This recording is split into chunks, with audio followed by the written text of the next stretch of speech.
Salut à tous! Star Wars, c'est l'œuvre qui a changé le cinéma à jamais. Mais derrière la magie d'ILM et les sabres laser, le tournage de la saga a été un vrai chaos permanent, fait de bricolage, de coups de chance et de secrets bien gardés.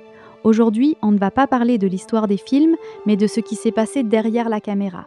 J'ai déniché pour vous 20 anecdotes insolites qui vont vous faire voir la galaxie autrement. Préparez vos hyperpropulseurs, c'est parti!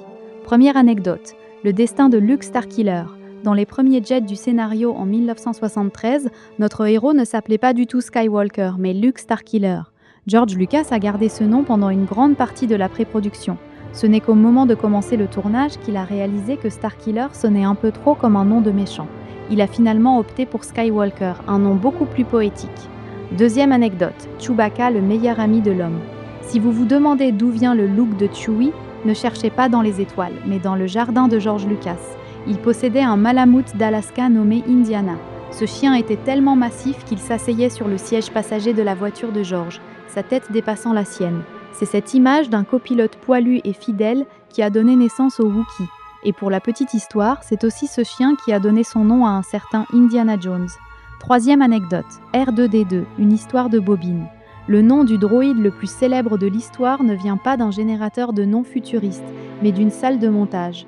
Pendant que Lucas travaillait sur son film American Graffiti, son monteur son a crié « George, peux-tu me donner la R2D2 ?» C'était l'abréviation technique pour la deuxième bobine et le deuxième dialogue. Lucas a tellement aimé la sonorité qu'il l'a noté dans son carnet en disant « C'est un super nom ». Quatrième anecdote, le rasoir de l'espace. C'est l'un des secrets de fabrication les plus drôles de la prélogie.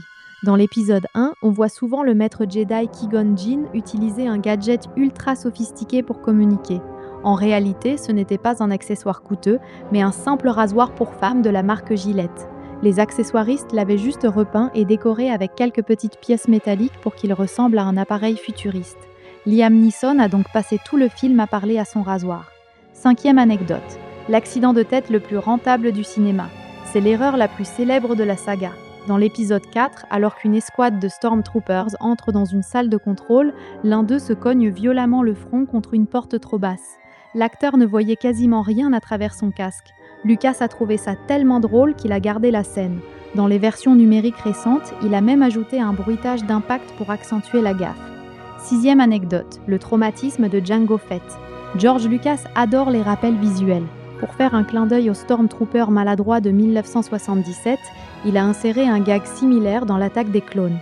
Quand Jango Fett remonte précipitamment dans son vaisseau après avoir affronté Obi-Wan sur Kamino, on le voit se prendre le haut de la porte du cockpit en plein casque. Apparemment, la maladresse est héréditaire chez les clones.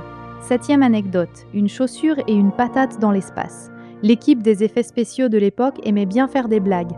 Pour la séquence du champ d'astéroïdes dans l'Empire contre-attaque, il devait animer des dizaines de rochers. Fatigué, un technicien a ajouté une chaussure de tennis parmi les astéroïdes. Un autre a même utilisé une pomme de terre. On peut les apercevoir quelques fractions de seconde à l'écran si on regarde très attentivement. Huitième anecdote, l'exigence pourpre de Samuel L. Jackson. Dans l'univers Star Wars, les sabres étaient bleus ou verts pour les gentils et rouges pour les méchants. Mais Samuel L. Jackson, qui jouait Mace Windu, voulait pouvoir se repérer facilement lors de la grande bataille de l'épisode 2, au milieu de centaines d'autres Jedi. Il a demandé à Lucas une couleur spéciale. Après avoir hésité, Lucas a accepté de créer le sabre violet, qui est depuis devenu légendaire. Neuvième anecdote, Yoda a failli être un singe masqué. C'est sans doute l'anecdote la plus bizarre. Au début, Lucas ne pensait pas qu'une marionnette pourrait être crédible pour jouer Yoda. Il a donc envisagé d'utiliser un vrai singe entraîné, portant un costume et un masque de vieillard. Les tests ont été un désastre total. Le singe ne pensait qu'à arracher son masque de toutes ses forces. Ils ont finalement fait appel à Frank Oz, le créateur des Muppets. Dixième anecdote, les yeux d'un génie. Pour que Yoda n'ait pas l'air d'un simple jouet, le sculpteur Stuart Freeborn voulait lui donner un regard qui transpire l'intelligence. Il a mélangé ses propres traits avec ceux d'Albert Einstein. Si vous regardez les rides autour des yeux de Yoda, vous y retrouverez toute la malice et la sagesse du célèbre physicien. Onzième anecdote, le faucon né d'un menu fast-food. Le vaisseau le plus iconique du cinéma n'est pas né d'un design d'ingénieur, mais d'une fin de l'espace. George Lucas trouvait les premiers designs du faucon trop classiques. Un jour, en mangeant un hamburger avec une olive piquée sur le côté, il a trouvé la forme parfaite, un disque avec un cockpit décalé. Le vaisseau le plus rapide de la galaxie est littéralement un burger volant. 12e anecdote, un seigneur Sith sur une cathédrale. Si vous passez par Washington DC, allez voir la cathédrale nationale. À la suite d'un concours de dessin pour enfants organisé dans les années 80, une sculpture de la tête de Dark Vador a été installée en haut de la tour nord-ouest. Elle sert de décoration pour protéger l'édifice contre les forces du mal, ou peut-être juste pour surveiller les touristes. 13e anecdote, le silence radio entre Obi-Wan et Leia. C'est un détail qui rend la trilogie originale un peu étrange. Obi-Wan Kenobi et la princesse Leia ne se parlent jamais. Dans l'épisode 4, ils sont dans le même vaisseau, le Faucon Millennium, mais ils ne partagent aucune scène de dialogue. Leia le connaît par réputation, mais ils ne se croisent jamais face à face au cinéma avant la disparition du vieux Jedi. 14e anecdote, C3PO, le premier et le dernier. Anthony Daniels, l'acteur derrière C3PO, est le seul à être apparu dans tous les films de la saga. Mais son personnage détient un record spécial. Il prononce la toute première réplique de la saga originale en 1977 et il prononce aussi la toute dernière réplique de l'épisode 3, concluant ainsi la prélogie. 15e anecdote, le cri de l'éléphant spatial. Le son des moteurs de chasseurs TIE est l'un des plus reconnaissables au monde. Pour le créer, le designer sonore a mélangé le barrissement d'un éléphant avec le bruit d'une voiture roulant à grande vitesse sur une route mouillée. Le résultat est ce sifflement strident et terrifiant que nous connaissons tous. 16e anecdote, la réplique secrète qui a tout changé. Lors du tournage de la scène culte « Je suis ton père », l'acteur David Prowse, dans le costume de Vador, a dit une toute autre réplique. « Obi-Wan a tué ton père ». Lucas voulait garder le secret absolu. Même l'équipe technique ne savait pas. Ce n'est qu'au moment du doublage que la vérité a été révélée.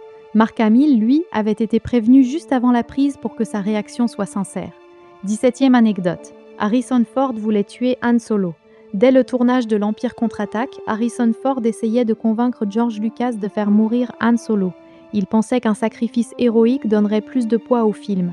Lucas a refusé, préférant le congeler dans la carbonite au cas où l'acteur ne reviendrait pas pour le 3e film. Finalement, Ford a dû attendre 35 ans pour obtenir sa fin dans l'épisode 7. 18e anecdote. Luke, le nouveau Vador?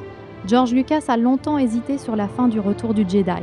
Dans une version très sombre du scénario, après la mort de Vador, Luke devait ramasser le casque noir de son père, le mettre sur sa tête et dire « Maintenant, je suis Vador ». Lucas a finalement choisi une fin heureuse, privilégiant l'espoir et la rédemption. 19e anecdote, la respiration qui traverse le temps. Restez toujours jusqu'à la fin du générique. À la fin de La Menace Fantôme, l'épisode 1, une fois que la musique s'arrête et que l'écran devient noir, on peut entendre un son très discret mais terrifiant.